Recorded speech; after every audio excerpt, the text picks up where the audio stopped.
Hi everyone, and welcome to an exciting episode of Homegrown Table Talk. And I'm here with some rodeo royalty. And right here we have Miss Rodeo South Dakota, Martina Luby. And then we have the Queen Coordinator and also an ICU nurse here at Monument Health in Rapid City. Her name is Shay Heitch.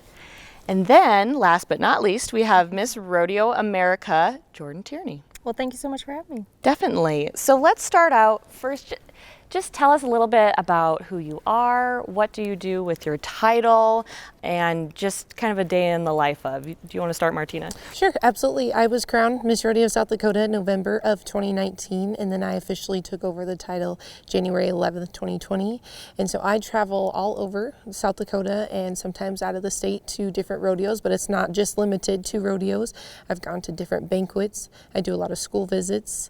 We do a lot of touristy stuff too when we're out of state. So we're not just at rodeos. When I'm not rodeo queening, I am an equine massage therapist. So my careers kind of take me into the same industry. It sounds like it.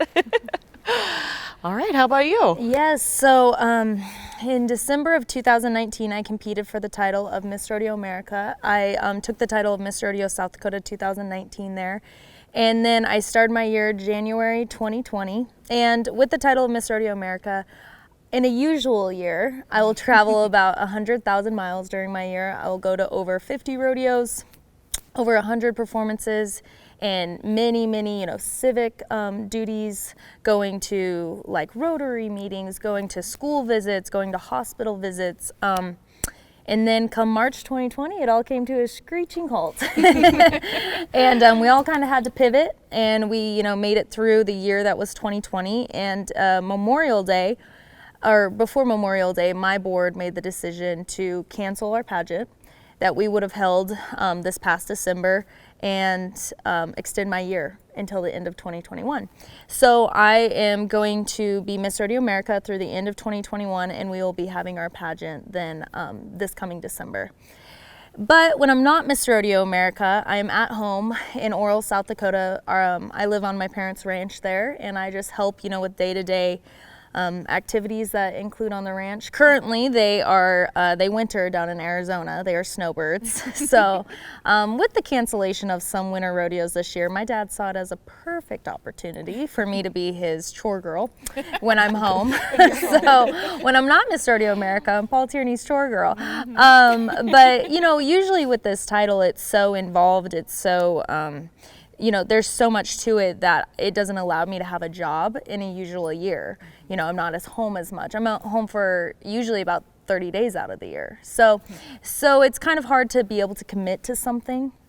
But I'm looking forward to getting back into the workforce in 2022. Sure, So. I get that. Yeah. And Shay, you're on a different end of this. Yes. You did compete previously, is that correct? Yeah. So tell us a little bit about what you did in the past and now what you do as a Queen Coordinator. Yeah, so I grew up rodeo queening and wanting to be rodeo queen. In 2014, I was the South Dakota High School Rodeo Queen, and I kind of lived out my state title dream that year and really enjoyed it and made the most of it. And then after that, I had the opportunity to start the role I am now. So I'm a Queen Coordinator, I'm a flag boss, and I'm a part of multiple rodeo committees, and kind of the one of the points for Western South Dakota for rodeo queens. And I love this job, and I love production of rodeos, so that's where my main focus is.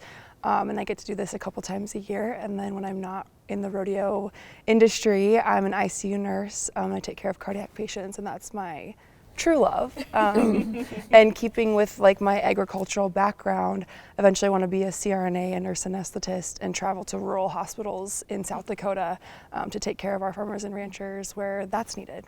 That is so neat.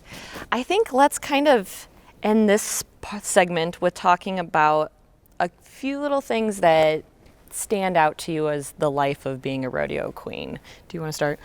Yeah, things that stand out about what we get to do. At the foundation of it, like, we are cowgirls.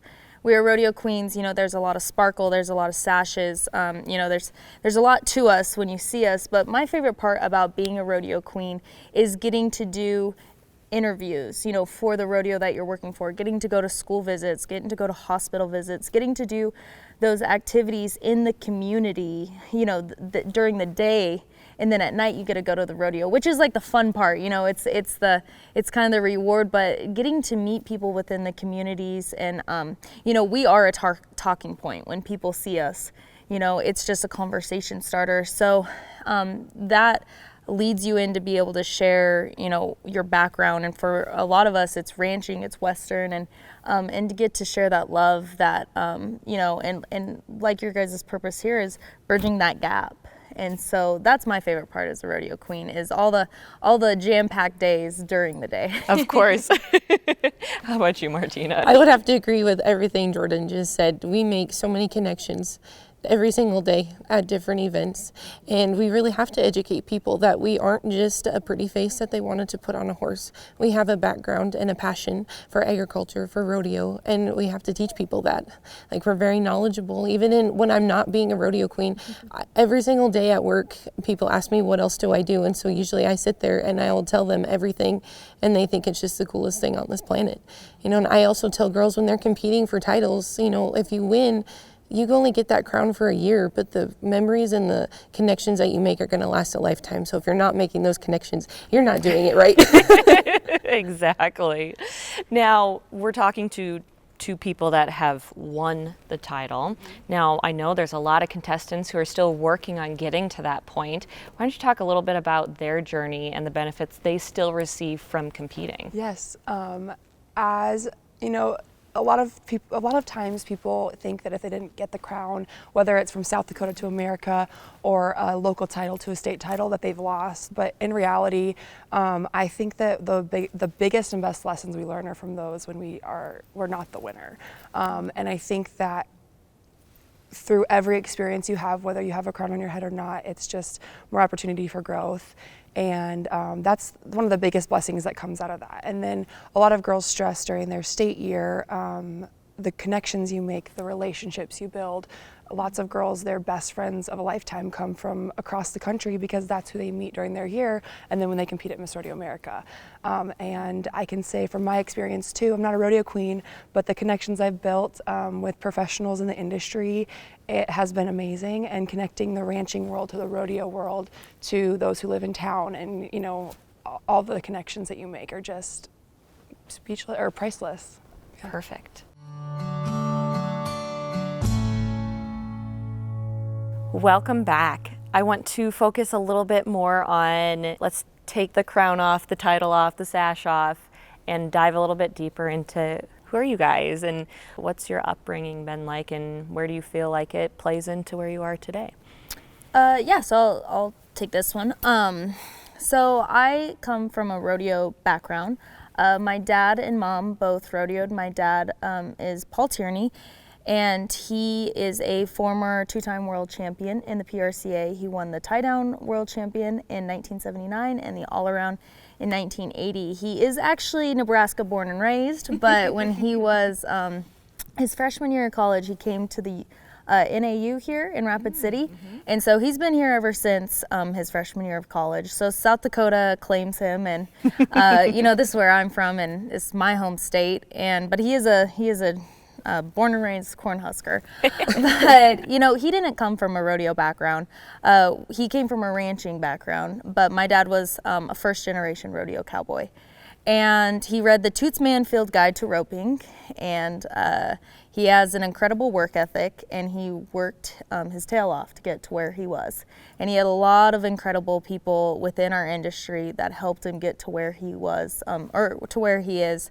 And that's, you know, that's the greatest thing about our industry, I think, is that it doesn't matter where you come from, it doesn't matter who you are, what your last name is. If you have a willingness to work and a willingness to be, you know, that driving forward, that force of our industry forward, like, we will help you. You know, we'll figure out a way, because we need more people like that. And my mom, same with her. She did not come from a rodeo background. She came from an agriculture background, but not rodeo. And she saw Rodeo Queen when she was 5 years old at her hometown rodeo in Buffalo, South Dakota.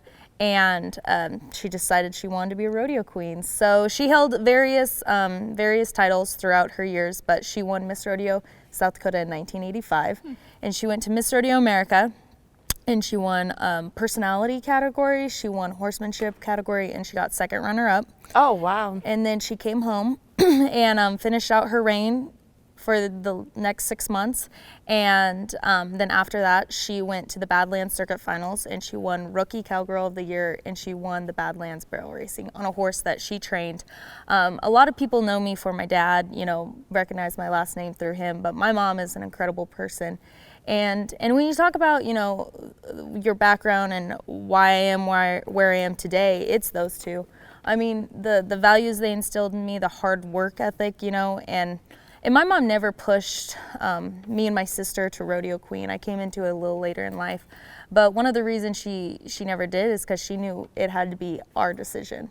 You know, rodeo was my parents' decision. And even though, you know, my dad's a world champion, we were never forced to do it. You know, there's 4 kids, and I'm the youngest of 4, and it's just in our blood, and it's what we wanted to do. So I really contribute my parents for everything that they've done for me, and my siblings too. They've, you know, we're all one big happy family, and I'm very appreciative of all of them. It sounds like you were very fortunate to have such a great family.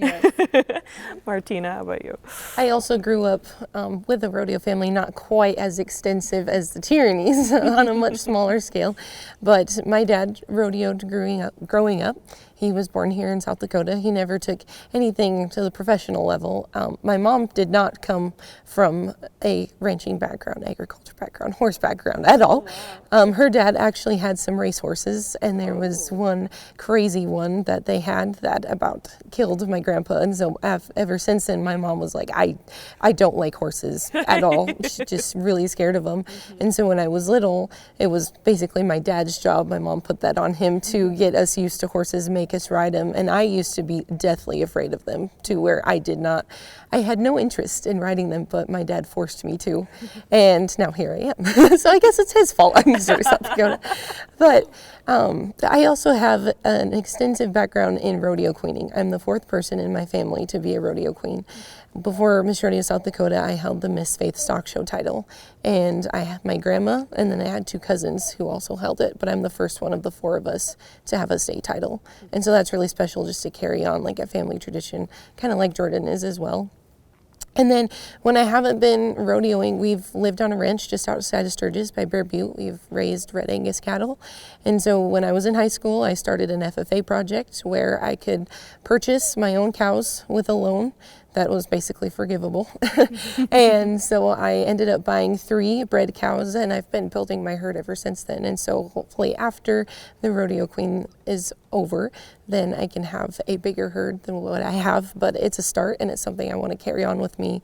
And then hopefully the connections that I've made will help in the equine massage part of it, just knowing everybody from every single event and every walk of life.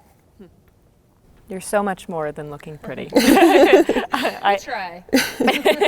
And to look pretty at the same time. That's a lot to do. And you're an ICU nurse, and you know what was your upbringing, and how did you get involved in some of this? So I'm the 5th generation on our family's ranch in Timber Lake, South Dakota, or Fire Steel area, and my great-grandpa was born in the house, and I grew up in Rapid City. I didn't grow up on a ranch, but I grew up going to the ranch every weekend and helping, and we were very involved. Our holidays were all at the ranch to help my grandpa, and so I have a non-traditional agricultural background, and I was the first generation to kind of the first generation to rodeo. My grandpa rodeoed in college, but it was a secret, and he kept it a secret from his mother until he came home with his championship saddle bronc saddle. And then my mom didn't get to rodeo because her life was dedicated to the ranch, and they did everything they could to keep that ranch going. And so then I had the opportunities to rodeo when I was younger, and I did all the way through high school, and I got that work ethic from my grandpa, and we didn't have the money to have nice horses, so all of my horses came from Craigslist and neighbors, and I was able to make a little bit of a name for myself in high school rodeo. Never did make it to nationals except for as the high school rodeo queen, which was huge to me because I'm the first one in my family to rodeo queen as well. So I've learned just to stick your nose to the grindstone. And if you really want something, you can make it happen no matter what your circumstances are. And I've kept that through college and into my life as an ICU nurse. And I'm just very thankful for where I came from. And because of that agricultural background is why I want to go on to help serve the agricultural communities in my future career as a nurse anesthetist. So, I gotta say, like Shay is an example of what every rodeo queen hopes like comes out of her career. You know, what she's been able to do with the state high school title. And you're 23 now, right, Shay? And I mean, you know, some girls that never get that, you know, or never take the chance on themselves that once they're done with the tiara and the sash to build on those connections. And Shay's a perfect example of, you know, why a lot of us do this. And it's that career, you know, to propel our careers forward. So just hats off to Shay. And yeah, she's a great queen coordinator. She's one of my favorites. I might be a little biased though. She's been helping with some of the biggest productions in South Dakota. I mean, Sutton Rodeo is an incredible stock contractor that produces some of the best rodeos in the country, but we also had the Pro Rodeo Tour finale that last minute got moved to Rapid City from Washington, and that was a very intense moment with not a lot of time to plan, and so she had to work with a very big crew of, you know, pretty demanding people to make it the best that they possibly could, and at the end they were like, "Can we take you with us?" She's like, "Well, maybe." Seriously, it was Boyd Paul Hamus, who he's a PRCA announcer, and he's very well respected in our industry. And he said that, and I mean that's a huge compliment. If you can get Boyd Paul Hamus to give you a compliment like that, I mean you're doing something right. Like you could die happy if you. We've worked with him many times. That's really neat. Well, I appreciate you guys allowing us to kind of see inside of who you are and what, you know, what made you who you are.